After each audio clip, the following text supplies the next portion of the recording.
제가 사진을 좀 하나 준비했는데요. 사진을 한번 좀 보실래요? 누굽니까 이게 정말 누굽니까? 예. 저는 아닙니다. 저는 아닙니다. 저는 아닌데, 예. 이분을 보면서 어떤 생각이 드세요? 내 모습이 아닌가 이런 생각을 하시는 분이, 예. 좀 피곤해 보인다. 직장인 같아요. 직장인인데 아마도 좀 점심 먹고 좀 쉬는 시간에 이렇게 이 직장 생활이요 이렇게 고달픕니다. 여러분 힘들어요. 참 보면서 측은한 생각도 들고 안쓰러운 생각도 들고 어떤 분은 야 꿀잠 자겠다 꿀잠, 그런 생각도 드실 것 같아요. 그렇습니다. 우리가 살아가는 이 세상은요 참 많이 저 사진처럼 좀 피곤한 것 같아요. 제가 한 단어를 찾아봤는데 만성 피로라는 걸 한번 찾아봤어요. 여러분 피로가 올 수 있거든요. 피로감이 있잖아요. 그럼 피로가 오면 어떻게 하면 되죠? 쉬면 되잖아요. 설교 벌써 시작을 했는데 벌써 피로하신 분들이 계신 것 같긴 해요. 예. 피곤하면 어떻게 해요? 졸리기도 하고 뭐 생각이 좀 몽롱해지고 그러면요 그냥 조금은 일찍 씻고 그냥 자면 그 다음날 아침에 좀 피로가 풀립니다. 또 맛있는 것도 좀 먹고 그러면 피로가 좀 풀리잖아요. 그런데 이 만성 피로라는 건 뭐냐면 자고 일어났는데도 또 음식을 잘 섭취하고 일어났는데도 그 피곤함이 계속 풀리지가 않는 거예요. 혹시 그런 분 계십니까? 그런 거를 만성 피로. 근데 그 피로가 얼마 이상 지속돼야 되느냐? 만성 피로냐면 한 달 이상. 한 달 이상 그 피로감이 계속 진행이 되면 그 병든 닭이요 가만히 어릴 때 보니까 좀 졸아요. 아세요? 닭이 병이 들면요 꾸벅꾸벅 졸더라고요. 저 닭 조는 거 보셨어요? 깜짝 놀랐어요. 닭이 몸이 안 좋으면요 꾸벅꾸벅 졸더라고요. 그래서 병든 닭처럼 존다라는 말을 어른들이 예전에 하시더라고요. 그 만성 피로가 우리의 몸을 마음을 피로하고 힘들게 하는 거죠. 여러분 우리 왜 이렇게 피곤하죠? 예, 맞습니다. 뭐 때문에? 간 때문이야. 간 때문이야.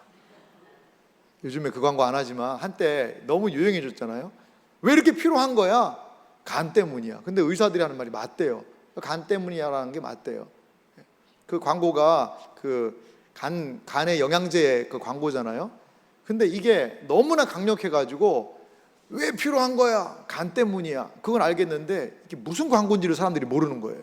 너무 이게 그 말이 세가지고. 그래서 그것 때문에 이득을 본 단체가 있는데 대한간학회라고 있다고 그래요. 전 국민이 간에 대한 관심이 많아져가지고 대한간학회가 오히려 그 광고 때문에 반사 이익을 봤다라는 그런 얘기도 있기도 합니다. 우리가 살아가는 이 시대 여러 가지 많은 부분에서 지쳐있죠. 요즘 우리 모두가 지쳐있는 시대를 살고 있는 것 같아요. 회복이 없고요, 쉼이 없어요.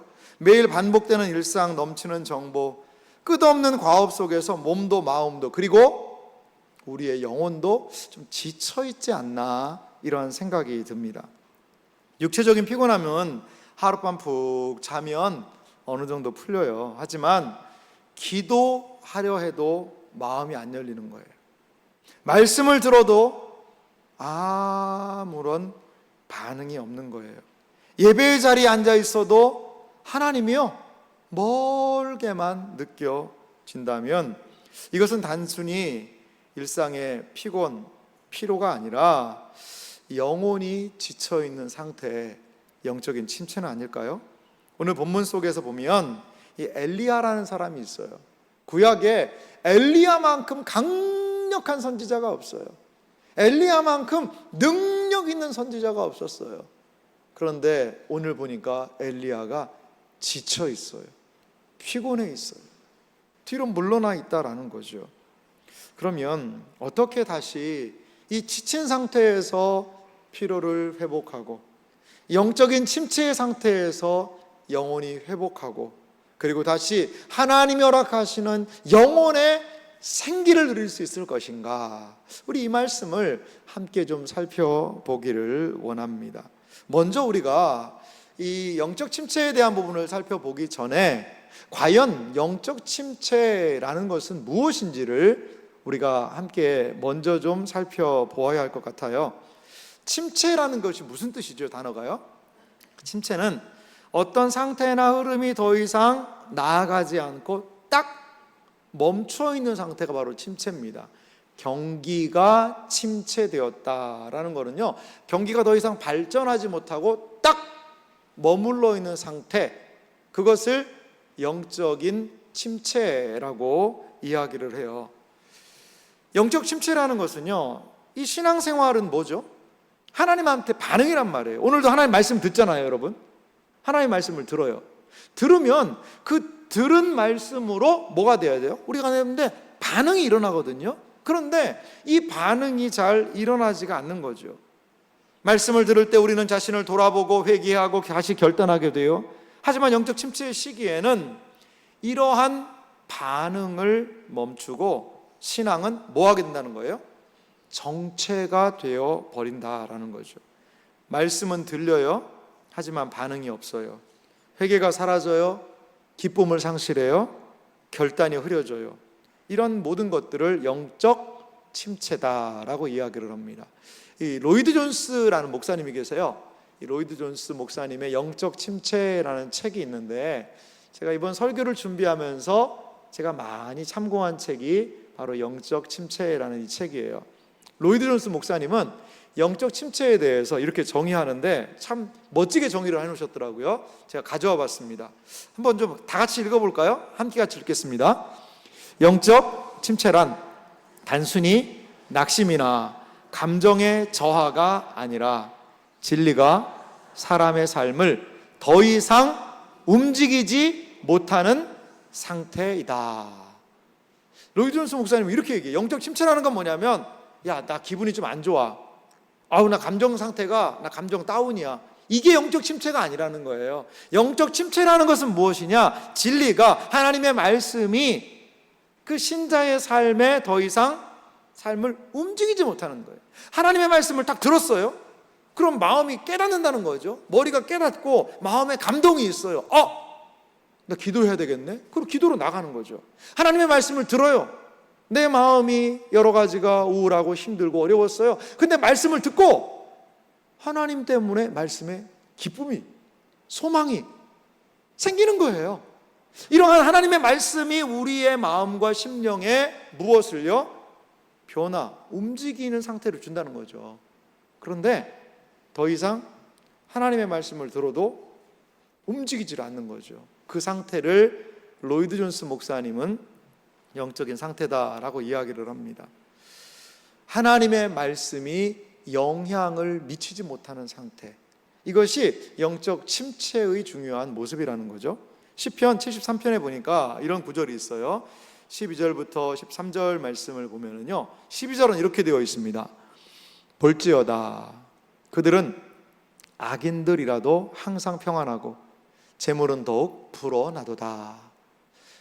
여러분, 시편 73편은 아삽이라는 사람의 시거든요. 아삽이요, 악한 사람들을 딱 관찰을 했어요. 그랬더니 이 악한 사람들이요, 악인들이라도 항상 평안한 거예요. 근심이 없어요. 걱정이 없어요. 그냥 나쁜 짓 많이 하고 사기치고 돈 떼어먹고 못된 짓 해가지고 사람 속여서 막 뭔가를 하고 했는데도 그 악한 사람들이요, 그러다 막 가위가 눌리거나 병이 들거나 이래야 되는데 평안하게 잘 사는 것 같이 보이는 거예요. 그리고요, 더 놀라운 사실은 뭐냐? 그렇게 나쁜 짓을 하는데도 뭐 어떻게 돼요? 재산이 더 많아지는 거예요. 이거를 아삽이 보니까 이게 정신을 못 차리고 있는, 이게 어떻게 이런 일이 있을 수가 있지? 자, 시편 73편 13절 말씀, 아삽이 영적 침체에 당한 모습인데요, 다 같이 한번 읽어볼까요? 함께 읽습니다. 내가 내 마음을 깨끗하게 하며 내 손을 씻어 무죄하다 한 것이 실로 헛되도다. 아멘하기가 참 그렇죠. 아멘하기가. 그 아삽이라는 사람이 말하는, 내가 내 마음을 깨끗하게 하고, 에이 그러면 안 돼. 마음을 착하게 먹고 하나님이 기뻐하시는 그런 마음 상태를 갖고 손을 씻어 무죄하다. 나쁜 짓 안 하고, 그래도 아유 내가 하나님 믿는 사람인데 이렇게 부정직하게 하면 안 돼. 내가 하나님 믿는 사람인데 거짓말하면 안 돼. 이렇게 하나님 믿는 사람인데 내가 손해볼지언정 저 사람 손해보게 하면 안 돼. 이러면서 손을 씻어서요, 무죄하다, 이런 삶을 살았다는 거예요. 그런데 그렇게 산 것이 어떻다는 거예요? 실로? 복되도다가 아니라 헛된 거 아니야? 지금 시편 73편의 아삽은요, 영적인 침체의 상태에 놓여 있는 거예요. 하나님의 말씀이 위로를 주고 상황을 해석을 하고 하나님의 말씀이 용기와 힘을 주는 것이 아니라 오히려 세상과 자신의 모습을 비교하면서 이 사람은 침체, 옴짝달싹하지 못하는 딜레마, 오류에 빠져 있게 되더라는 거죠. 그렇습니다. 영적 침체는요, 신자로서 누릴 수 있는 많은 것들을 빼앗아 가요. 믿는 사람이긴 하지만 전혀 하나님을 믿지 않는 사람처럼 반응하고요, 신앙의 유익을 누리지 못하는 것, 무엇 때문에? 영적인 침체 때문입니다. 침체된 신자는 자기 모순에 빠지게 돼요. 뭐냐면 들어보십시오. 하나님을 믿는데 왜 나한테 이런 일이 생겨? 라고 생각을 하는 거예요. 이런 하나님에 대한 의구심을 생기게 합니다. 그리고요, 이런 상황 속에서 영적 침체는 점점 깊어져 가게 되더라는 거죠. 성경은 영적인 침체에 대해 분명히 다루고 있습니다. 영적 침체는 누구에게나 찾아올 수 있어요. 위대한 선지자 엘리야도 영적인 침체를 경험하고 있지 않습니까? 제가 오늘 영적 침체에 대해서 원인을 한 3가지 측면을 좀 살펴보려고 했는데, 이게 생각보다 이게 첫 번째 이 문제가 줄어들지가 않네요. 그래서 오늘은 한 가지를 살펴보기 원하는데요. 그럼 이렇게 영적인 침체를 가져오는 가장 중요한 원인이 무엇이냐? 첫 번째로 우리 오늘 살펴볼 것은 무엇이냐면요, 이 기질에 대한 그런 부분입니다. 기질. 이런 이야기를 들으면 좀 깜짝 놀라실 거예요. 아니, 영적 침체가 온 게 예배 빼먹고, 기도 안 하고, 말씀 안 읽고, 불순종하고, 죄 짓고, 이런 것 때문에 영적 침체가 오는 게 아닌가? 아니, 기질은 또 무슨 이야기인가? 여러분, 이렇게 생각하시는 분이 한 2분 정도 계시는 것 같아요. 그런데요, 이 기질이라는 것이 무엇이죠? 개인이 타고난 성품이 기질이죠. 이 기질은 또한 그가 자라온 환경 등에 분명히 기질이 영향을 미치고 영향을 받고 있어요. 그러면 신앙생활을 하면서 이런 기질을 문제 삼는 것은 잘못된 것이 아닌가? 내 원래 성품이 그런데 그걸 가지고 무슨 영적 침체를 운운하는 것은 잘못된 것이 아닐까라고 생각할 수 있어요. 물론 이 기독교 신앙이라는 것이 어떠한 딱 이 틀을 만들어서 모두가 다 이렇게 똑같이 이렇게 해야 된다, 개성도 없고 이렇게 예수님 믿으면 이렇게 해야 된다, 그런 건 아닙니다. 그런 건 아니에요. 기질 때문에 이 사람이 구원을 못 받고 하는 그런 것은 있을 수가 없습니다. 은혜 안에 있으면 모든 것들을 우리는 극복할 수 있죠. 하지만요, 우리의 성향이나 기질은 우리를 구원하시는 하나님의 은혜, 다른 말로 구원의 문제와는 사실 영향이 없어요. 성격이 좀 급한 사람, 성격이 좀 느긋한 사람, 외향적인 사람, 내향적인 사람, 누구가 구원받습니까? 그런 문제는 아니라는 거죠. 그런데요, 놀라운 사실은 이러한 기질이요, 기독교인의 생활 속에서 실제적인 영향을 미치더라는 거예요. 우리의 이런 기질이, 우리의 성품이 실제적인 신앙생활에 뭐를요? 영향을 미치고 있다라는 겁니다. 자, 우리가 생각할 수 있는 것은 어떤 부분을 영향을 미친다면 그럼 어떻게 영향을 미칠 것인가 생각해 봅시다. 우리가 문제를 만나고요, 그 문제를 대처하는 그 방식들이 있어요. 어려움을 느끼고 때로는 당황스러워하고 슬퍼하고 시련을 경험하고, 이러한 대부분이 우리의 기질과 성향에 따라서 결정이 됩니다. 여러분, 성경을 보면요, 사람들의 기질에 따라서 그들의 삶이, 모습이 결정되기도 해요. 베드로 보실래요, 여러분? 베드로의 성격은 좀 어떨까요? 베드로는 상당히 기질적인 부분에서 좀 급한 그런 부분이 있는 것 같아요. 그리고요, 매우 열정적이에요.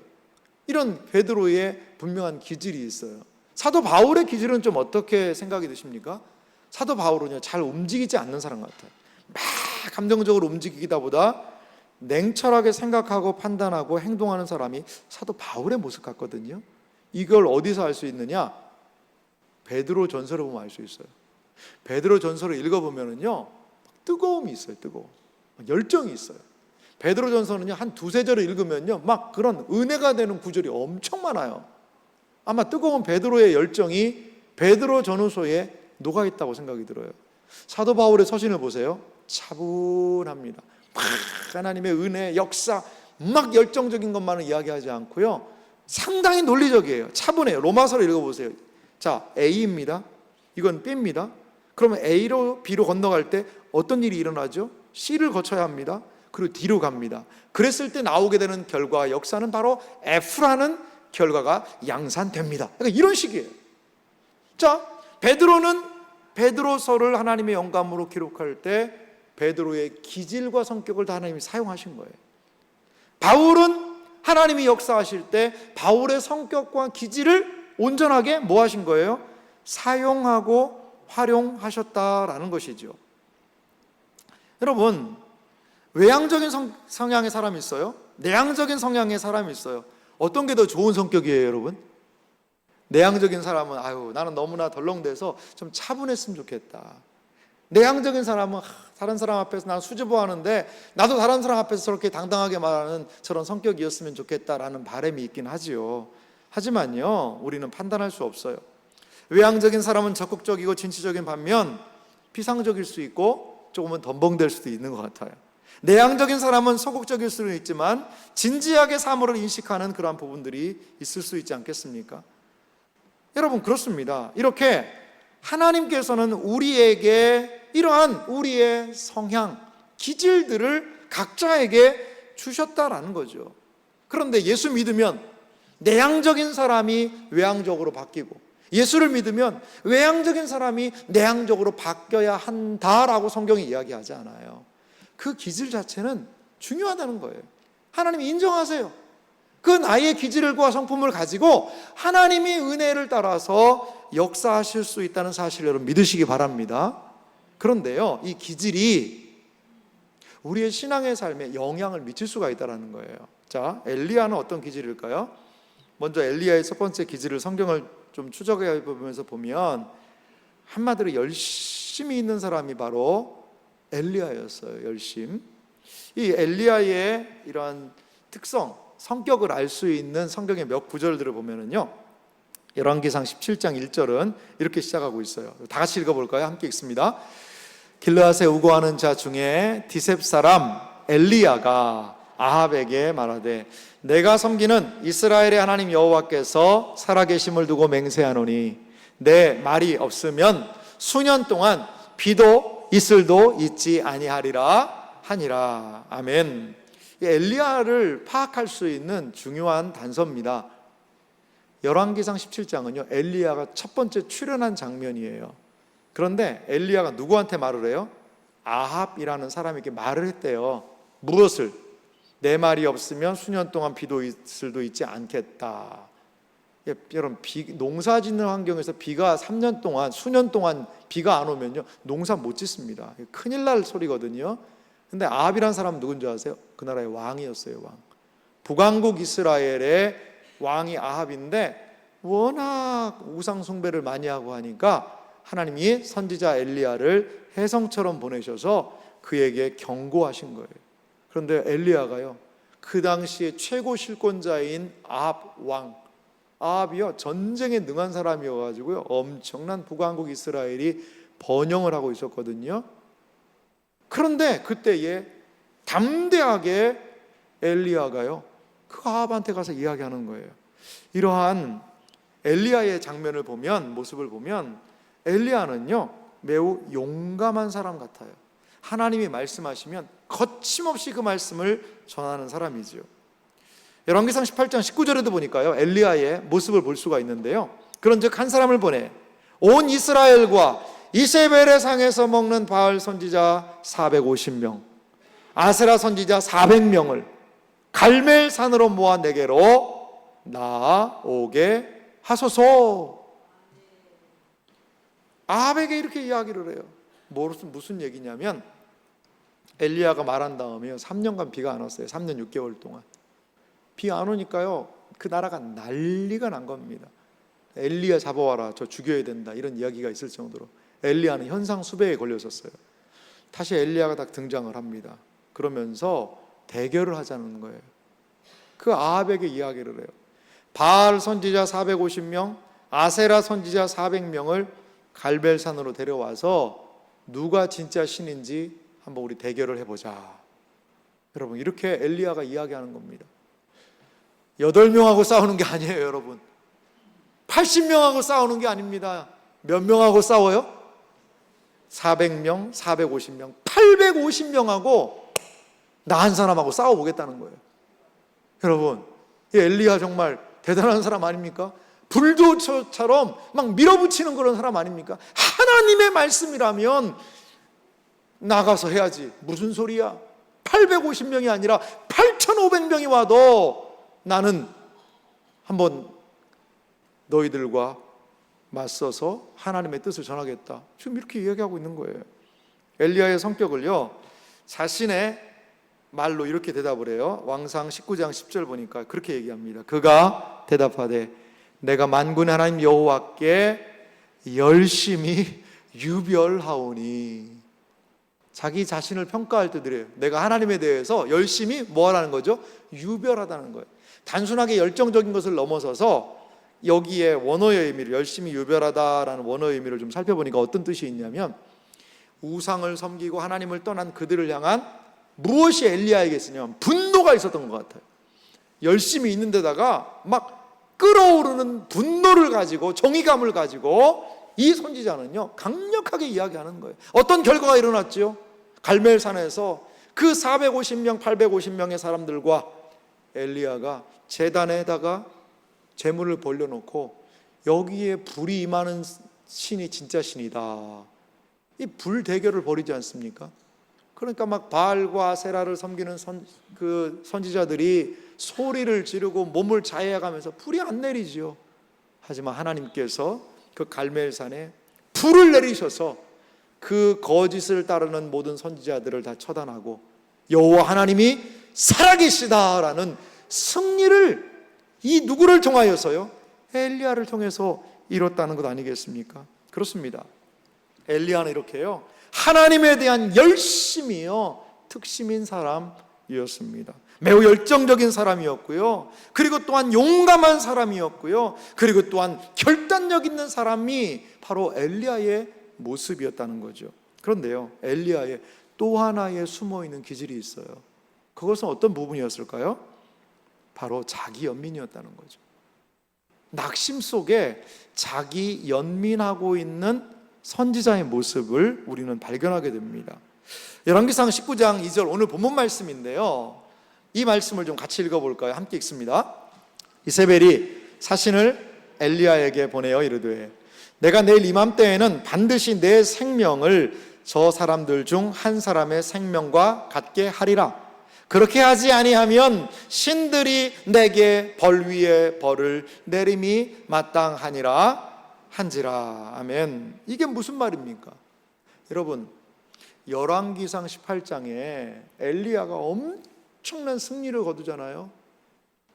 아니, 이런 놀라운 승리를 경험했는데, 그리고 그걸 아합 왕이 다 보거든요. 그리고요, 자기 아내한테 가서 다 얘기를 해요. 그랬더니 그 이세벨이라는 그 왕비가 무슨 얘기하냐면, 아이고, 하나님 그런 분이시네요. 이제 바알 섬기지 말고 우리도 하나님 섬겨요, 여보. 이러면 얼마나 좋겠어요. 그랬는데 이세벨이 하는 얘기를 들어보세요. 엘리야에게 사신을 보내면서 얘기하면, 내가 내일 이맘때에는 반드시 내 생명을 저 사람들 중 한 사람의 생명과 같이 하리라. 무슨 말이죠?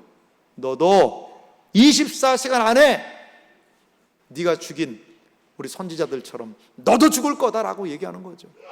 너도 죽을 거다. 아마 엘리야는 생각했을 거예요. 이 정도의 하나님의 놀라운 능력의 역사가 나타났다면 이제 북왕국 이스라엘은 하나님께로 돌아올 거다. 회개할 거다. 이제 여호와 하나님을 섬기는 사람들이 다시 일어날 것이다라고 그는 생각했을 거예요. 그런데 지금 어떻습니까? 상황은 정반대로 오히려 엘리야가 살해 위협을 당하고 있어요. 이 말을 듣고요, 엘리야가요 도망을 갑니다. 엘리야의 도주 경로를 좀 제가 확보해 봤어요. 도주 경로 한번 보여주시죠. 자, 갈멜산에서 놀라운 하나님의 역사로 전투가 일어났어요. 그리고 갈멜산에서 하나님의 놀라운 승리의 역사가 일어났어요. 그리고 이제 이스르엘이라는 곳으로 가요. 이스라엘은 당시 북왕국 이스라엘의 수도가 이스라엘이에요. 아합이 살고 있고요, 이세벨이 거기 살고 있죠. 그런데 거기에서 이세벨이 이러한 엘리야를 죽이겠다고 하니까요, 어디까지 내려갔냐, 부엘세바라는 곳까지 내려갑니다. 거리가 적어놨죠. 약 160km예요. 그러니까 그 이세벨의 말 한마디가 너무나도 무서워가지고요, 160km를 그냥 도망가 버린 거예요. 도주해 버린 겁니다. 열왕기상 19장 4절은 도주한 이후에 광야로도 들어가서 이렇게 이야기해요.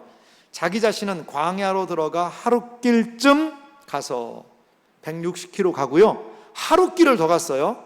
한 로뎀나무 아래에 앉아서 자기가 죽기를 원하여 이르되 여호와여 넉넉하오니 지금 내 생명을 거두시옵소서. 나는 내 조상들보다 낫지 못하니이다 하고. 여러분, 성경이요 참 놀라워요. 열왕기상 18장에 갈멜산에서 그 놀라운 하나님의 은혜의 역사를 경험하게 했는데요, 그 하나님의 승리의 역사를 말이죠. 그런데 그 사람이요 19장에 지금 어떻게 하고 있어요? 하나님, 나 좀 죽여주십시오. 내가 뭡니까? 아무것도 이루지 못한 것 같이 그렇게 완전히 나락으로 떨어졌다는 거죠. 산이 높으면 골이 깊다라는 얘기가 있어요. 산이 높은 18장에 승리의 장이 있는데 19장에 이 엘리야의 감정에 너무나 연약한 모습, 선지자의 너무나도 연약한 모습이 19장에는 등장하고 있다는 거죠. 이 부분에 대해서 로이드 존스 목사님이 이렇게 이야기하시는 부분이 있더라고요. 그는 하나님의 명예를 위해 열심이었지만 그 열심이 자기 연민과 분노로 변절되었고, 그로 인해 그는 자신도 하나님도 제대로 보지 못하게 되었다. 이렇게 엘리야의 모습을 평가하고 있습니다. 엘리야는 평소에 열정적인 사람이었어요. 바알 선지자들과 대결해서 그가 보인 행동은 담대함이었습니다. 동시에 그는 정서적으로 매우 예민한 기질을 가지고 있었던 것 같아요. 갈멜산 승리 이후에도 이세벨의 위협 앞에서 곧 절망에 빠져버렸습니다. 그러면서 나는 내 조상보다 낫지 못하고 차라리 나 여기서 죽었으면 좋겠다 라는 그러한 감정적인 기복, 기질적인 불안정 속에 그는 놓여 있었다라는 거죠. 감정이요 예민하고 성과에 민감한 사람일수록 침체에 더 빠질 수 있다라는 거죠. 성격이요 밝은 사람은 또 어떤 부분이 있죠? 그늘이 또 있는 것 같아요. 그늘이. 성격이 밝고 저 사람은 뭐 고민도 없을 거야 라고 하는데도요, 남모를 그늘이 있기도 해요. 우유부단해 보이는 내성적인 사람에게서 의외의 결단력을 우리는 보기도 해요. 우리는 우리의 감정을 우리의 감정 안에 강함과 약함이 동시에 있다라는 것을 기억할 필요가 있습니다. 모세는요 온유함이 지면의 모든 사람보다 더했다라고 얘기해요. 이 온유라는 성격이 뭘까요? 모세가 가지고 있는 성품이 온유함인데요, 온유하다는 것은요 스스로의 힘을 감추고 절제하는 게 온유함이에요. 그런데 그 온유한 모세가요 그 힘을 절제하고 감추지 못할 때 뭐가 되느냐, 백성 앞에서 화를 내면서 무리바의 물 사건, 이런 사건들이 일어나는 것을 볼 수가 있습니다. 사랑하는 성도 여러분, 우리는 지금 어떤 상황에 놓여 있죠? 나는 어떤 상황에 놓여 있죠? 우리의 기질과 성향을 우리는 잘 살펴보아야 합니다. 나 자신을 알아야 내가 어떠한 때 즐거워하는지, 어떠한 때 참을 수 없는지, 어떠한 때 화를 내는지를요 나 자신을 잘 살펴야 돼요. 그래서 어떠한 상황이 닥쳤을 때 그 상황에 미리 반응할 수 있도록 예측하고 준비하는 것이 필요하다는 거죠. 왜 이걸 해야 되죠? 이러한 그릇된 상황이 나의 영적인 침체로 우리를 이끌 수가 있게 되더라는 거죠. 만약에 엘리야가 조금은 소극적인 사람이었다면, 그리고 조금 더 신중하고 차분한 사람이었다면 이러한 상황에 예의주시하며 어떻게 이루어질지를 먼저 도망가지 않고 살폈을 거예요. 이세벨이 저런 이야기를 하는데 아합도 지금 이 상황을 다 보았고 그 수많은 사람들이 죽는 것도 보았으니 저렇게 말은 하지만 나 엘리야에 대해서 함부로 하지는 못할 걸, 그러면 이 상황을 조금 더 지켜보자 라고 생각할 수 있는 것이지요. 조금은 더디 끓지만 뚝배기의 음식은 따뜻함을 오래 갑니다. 진지하게 상황을 볼 수가 있는 거죠. 우리는 자신의 기질을 미리 이해하는 것이 필요하다는 거죠. 우리에게 주어진 상황을 인식하는 것이 필요합니다. 냄비에 물과 같이 확 끓어다가 한순간 식어버리는 그러한 기질이 혹시 나에게 있지는 않는지를 살펴야 한다는 거죠.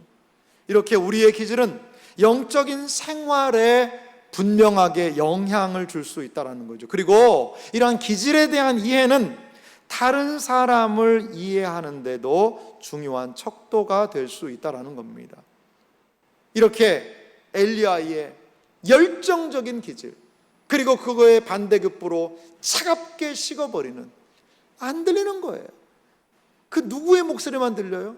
하나님의 놀라운 능력과 하나님의 행하신 일이 어디에다 감춰지냐면 이세벨의 그 한마디 말에 와르르 무너지는 거죠.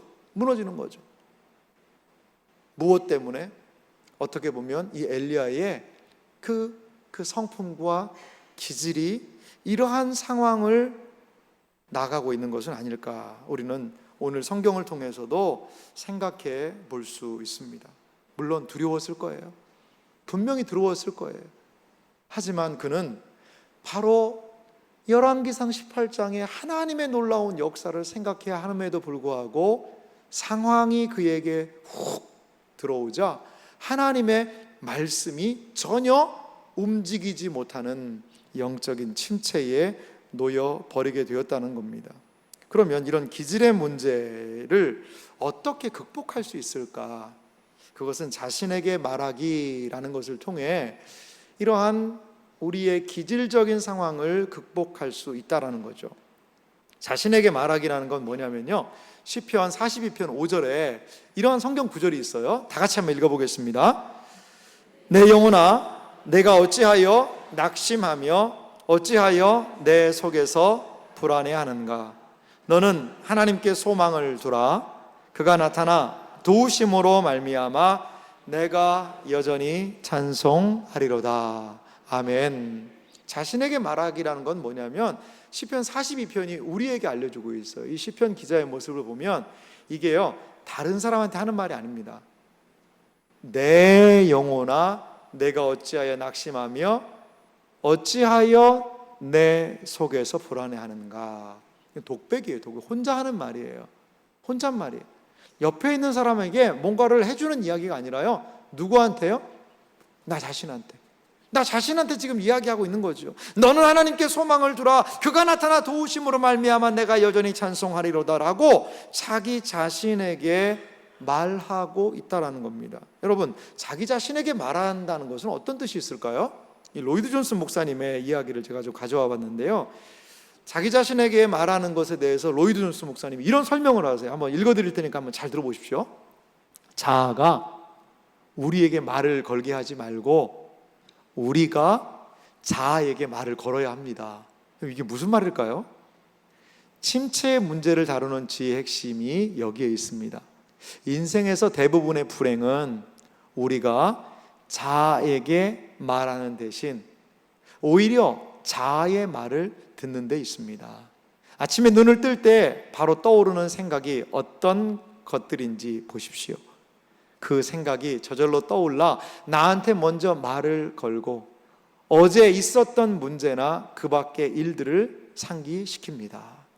여러분, 이게 무슨 말이에요?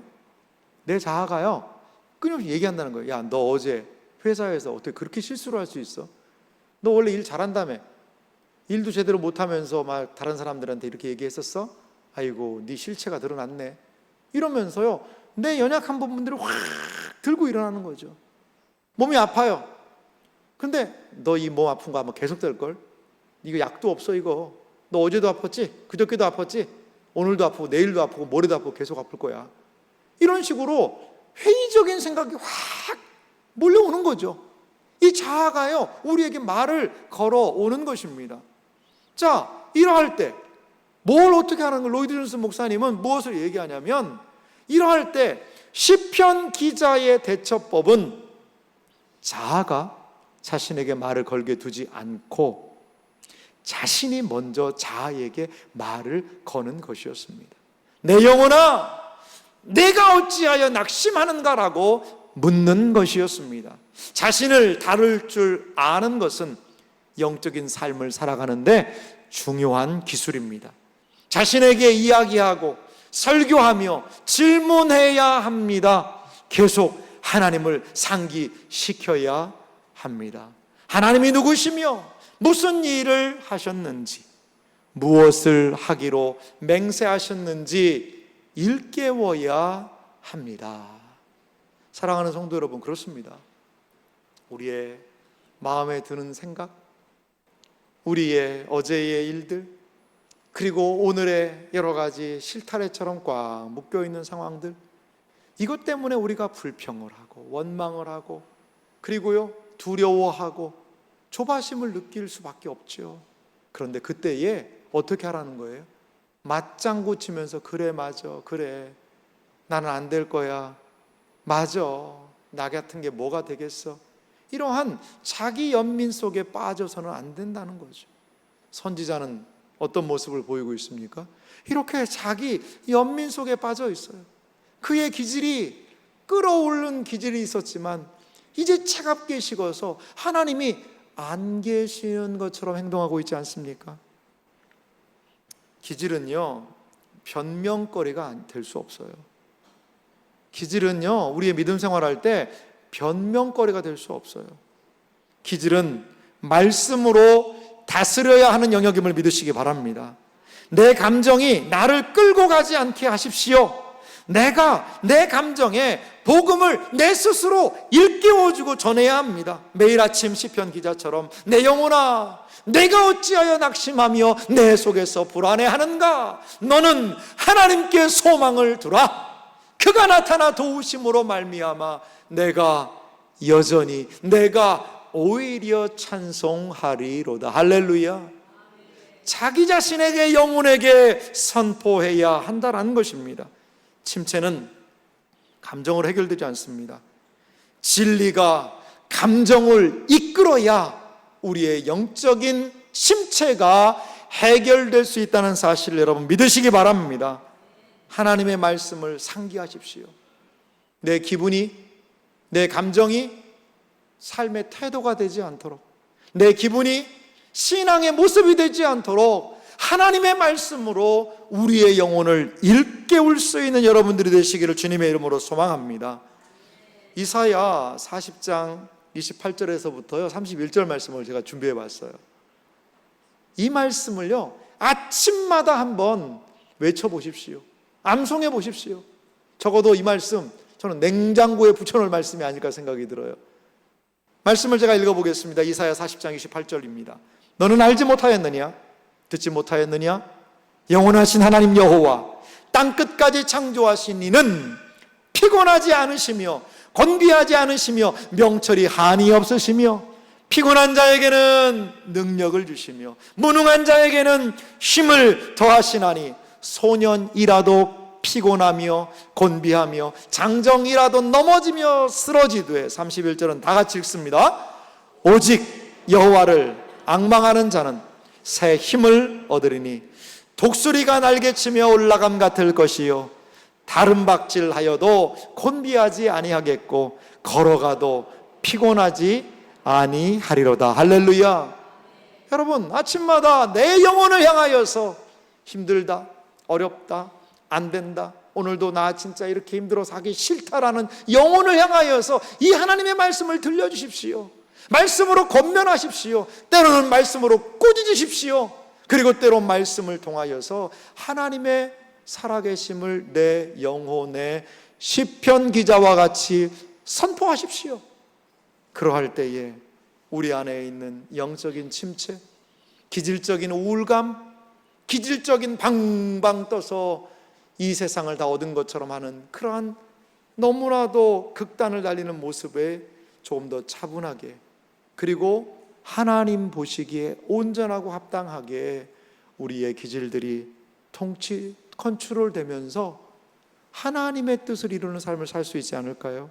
사랑하는 성도 여러분, 영적인 침체에서 회복으로 나아가는 우리 여러분들이 됐으면 좋겠습니다. 엘리야는 로뎀 나무 아래에서 쓰러졌어요. 하지만 하나님은 그를 버리지 않으십니다. 오히려 그 자리에 찾아오셔서 쉬게 하고 그의 침체 상황에서 회복하게 하시는 하나님이심을 여러분 믿으시기 바랍니다. 내가 영적인 침체에 있다면 그것은 하나님의 회복의 출발점이 될 수 있어요. 우리의 자신을 돌아보고 우리의 기질을 돌아보고 하나님의 말씀으로 우리의 기질을 다루어 나가서 하나님의 놀라운 은혜의 역사가 우리의 삶에 충만하게 임하게 되는 은혜가 있기를 주님의 이름으로 축원합니다.